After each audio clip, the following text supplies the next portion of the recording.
What's up, everybody? Welcome to this brand new episode of the 715 Brewer Crew Tailgate Podcast as part of the Man Cave Podcast that is brought to you by Hy-Vee in Eau Claire. Dan here with you as always. Don't forget to follow both podcasts, the Man Cave Podcast and the 715 Brew Crew Tailgate Podcast. As spring training continues to roll right along, but the Brewers reportedly yesterday making a free agent signing another starting pitcher, Jose Quintana, to a one-year, $4.25 million deal.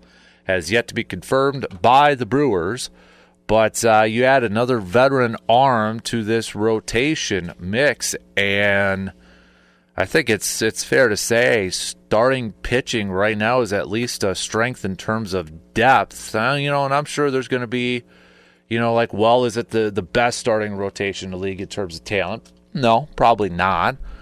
But when you look at it in terms of depth, I think it's one of the strengths, if not the top strength, of this Brewers team right now. You got a ton of experience with your top, let's say, 6 guys. Because I'm going to throw Brandon Woodruff in there, even though we don't quite know when he's going to pitch, when he's going to be available, and really, when he's out there, is he going to be a starter? Is he going to be a guy that's better suited coming out of the pen and giving you a couple innings and such? It's still a little bit of an unknown. I mean, he's trending nice. He's getting, hasn't really had any setbacks, it sounds like, and such, but they're being patient with him. So I'm not putting, high expectations on Brandon Woodruff to begin the season and such. But I'm still putting him a part of that because that top 6 there because, well, you throw him in there, you throw Freddie Peralta, who's your opening day starter, you throw Nestor Cortez, who's a veteran, you throw Aaron Savali, who's a veteran. Tobias Myers is like the lone guy that doesn't have a ton of experience, but pitched in some high-pressure situations last year, and now you throw in Quintana here, and this is a staff that has logged a lot of innings over the last couple of years and has a lot of experience. I like the signing. I'm not having high expectations for Quintana to go out there and win you 20 games or anything like that. I think maybe a legit expectation might be similar numbers to what he had last year with the Mets. A 500 record with about a little over a 3 ERA, between a 3.4 ERA. He had 3.75 last year because he is 36. He's not a spring chicken by any means. You look at his first year with the Mets back in 2023, just 3-6, but 3.57 ERA. When he spent time with the Cardinals in 2022, he was 3-2 with a 2.01 ERA, just 12 games. So, I mean, there's one maybe concern is that you look at 2022 and 2023, he only pitched 12 and 13 games. Before that, 12 games with, because he was with 2 teams technically with in 2022. I forgot about Pittsburgh over there. So, I mean, he did pitch 32 games total in 2022, 20 games with Pittsburgh. And he did have a 3.50 ERA. So, I mean, he's been fairly consistent throughout his career in terms of, like, ERA. I mean, last year he threw 3.7 or had a 3.75 ERA, and his career average is 3.74. So, I mean, you kind of know what you're getting with him consistency-wise. And when you look at innings pitched throughout his career, last year was 170. 2022 was 165 and 2/3. 2021 was just 63. 2019, 2020 only had 10. The COVID year. 2019, 171. 2018, 174. 2017, 188. So I think you kind of know what you're getting with Jose there. It's a solid starter. It's a starter that's got a lot of experience and even some playoff experience.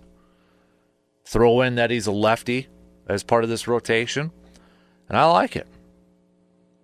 I like it. You got Nestor Cortez, who's a lefty, you know. Aaron Ashby was a lefty, but had to leave the game early yesterday. DL Hall's a lefty whenever he comes. So, and then Robert Gasser's a lefty, but he's pretty much not going to be available at all this year. You know, you just kind of don't have to rush that back or anything, and he wasn't even going to be expected to be back until maybe September at the earliest. But, no, I like the move, and I think it's a solid move, and I think it adds a little bit more to a position that had some solid depth, and now you have some really good depth. And we saw last year the Brewers, again, went through 17 different starting pitchers? So, all right, you're getting a guy here now that's gone over 170 innings consistently throughout his career. Yes, he's up there in age, but no, I think it's a solid move for this team. It's a solid veteran presence to this team. And as Christian Yelich kind of noted yesterday too, saying, quote, "It energizes the team. We like the guys that we have, and we have a good team. But anytime you can add guys, especially someone that has done the things that Jose has done in this league, it energizes the group." And you hear that a lot, you know, whether it's a signing or whether it's a trade. Now, I'm sure for some of the guys who maybe were competing for a spot in that starting rotation, maybe don't view it the same way. They're like, oh, darn, well, there goes my spot. But, you know, for guys like a Christian Yelich or guys who are established offensive players, it of course energizes the team. It's like, all right, so you're bringing in a guy that has done it at the big leagues for a while now, has had some success. Of course it's going to energize them. He went on to say the more good players that you can have on your team, the better off you're going to be, especially on the pitching side. You know you're going to need depth there because you use a lot of guys in the season. And, you know, if it all works out to plan, where you don't suffer any injuries or long-term injuries to starting rotation, and these guys kind of pitch to their career levels, maybe it turns into a situation, I'm thinking really long-term, and I'm thinking, you know, positively with this, but maybe it turns into a situation when you get to that trade deadline where it's like, okay, we've got veterans already in our starting rotation. They're pitching to the level that we expected. Maybe that's not necessarily a need by the deadline then. That's not necessarily something that you got to target if you got these veterans who are still healthy and pitching at a high level. And then maybe you're getting a DL Hall back. And then, you know, hopefully at that time you kind of already know what you got with Brandon Woodruff and such. But it potentially long-term for this season maybe takes away a need at the trade deadline. Or again, you know, if things don't work well this year for the Brewers, if they're not a playoff team, or it looks like they're not going to be a playoff team, it's kind of like the Nestor Cortez situation that we talked about earlier. You know, if you're thinking, you know, glass half empty at this, well, you invested in a guy for half a season, and you might be able to ship him off for some prospects at the deadline, maybe a double-A guy or something, and boost up your farm system even more. You got two sides to this. You either boosted your starting rotation with more veteran depth that'll help you to get back to the postseason. If your team's not playing that well this year and it looks like they're not going to get to the postseason, guarantee you're going to be able to package Quintana to a team that's looking for some veteran pitching, especially a left-handed veteran pitcher, and you'll be able to get a prospect in return. I don't see how this is a lose situation either way. Mark Canha also went on to say he's such a solid starting pitcher to have. He's a quality arm. He's talented. He's a pro, and he's an awesome guy. It's kind of a shock that it took this long for somebody to go grab him because he is such a solid piece. He knows what he's doing. He hits his spots. He's got great stuff. He doesn't mess around. He's aggressive. And usually it feels like when you're facing him, you have to hit a good pitcher's pitch. That's what makes him so tough. He can put it where he wants to put it, and he doesn't make too many mistakes.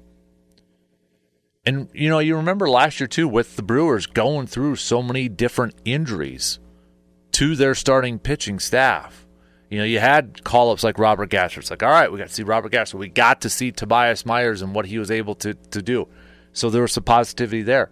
But, they were really trying to find some pitchers. You bring in Dallas Keuchel for a quick run. That didn't work out. You trade for Aaron Savali, who's still on this team this year. They had to trade for Frankie Montas, who is now with the Mets, but he's hurt. They were doing some wheeling and dealing just to find some arms last year. So I don't think it's a surprise that they've kind of focused on it this year, too, to have those arms already in place. So maybe they're not in a, tough situation when it comes to pitchers again. And again, noted Brewer Killer. You look at 23 career games against Milwaukee. 22 of those were starts. He's had a 2.98 ERA over 130 innings. Okay, we don't have to face that this year right now.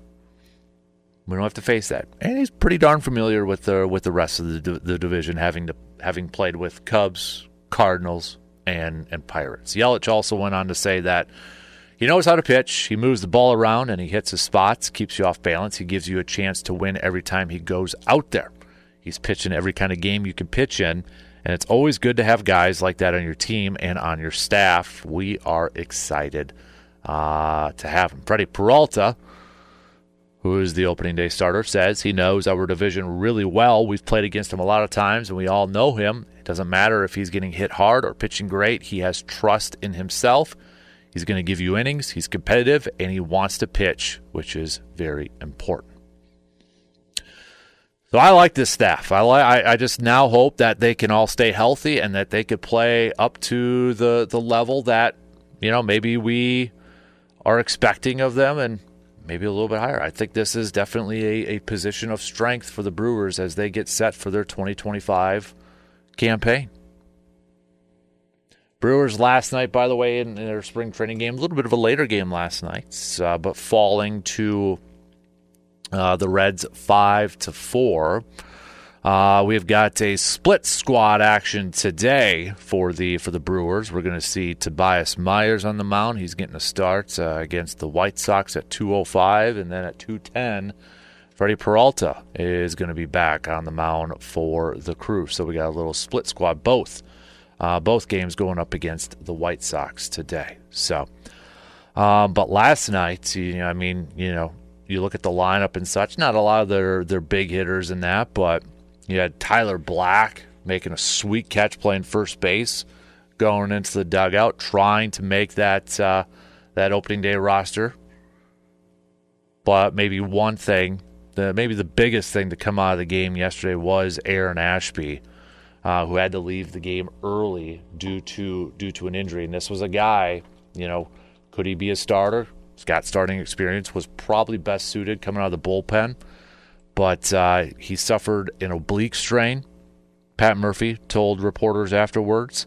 So he is going to get some testing done.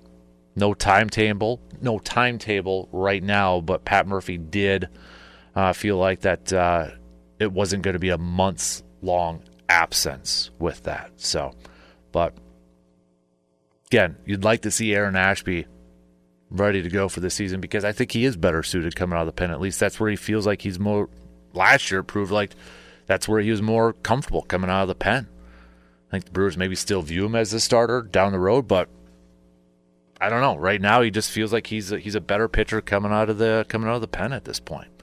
And that's another lefty that's banged up when you factor in DL Hall, who's still out, and maybe makes this Quintana signing a little bit more important.